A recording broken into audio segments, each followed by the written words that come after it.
பேரறிஞர் அறிஞர் அவர்களின் நீதிதேவன் மயக்கம் என்றொரு நாடகம். அண்ணா அவர்களே எழுதி அதில் ராவணனாக நடித்தார். நாடகப்படி ராவணனை நீதிமன்றத்திலே வைத்து நீதிதேவன் விசாரணை நடத்தும் காட்சி. ராமன் மனைவி சீதையை கவர்ந்து சென்ற குற்றவாளி என்று வழக்கு நடக்கிறது.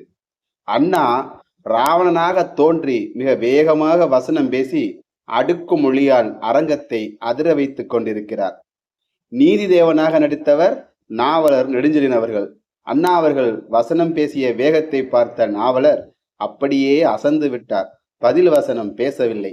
உடனே அண்ணா அவர்கள், நீதிதேவனே, ஏன் மௌனமாக இருக்கிறீர்? உமக்கு மறந்து போயிருக்கும், நீதி மறந்து போயிருக்கும், நேர்மை மறந்து போயிருக்கும், ஏன் எல்லாமே மறந்து போயிருக்கும் என்று அவர் வசனத்தை மறந்து போன செய்தியை நினைவூட்டி பேச பேச மக்கள் புரிந்து கொண்டு ஆரவாரம் செய்தார்கள்.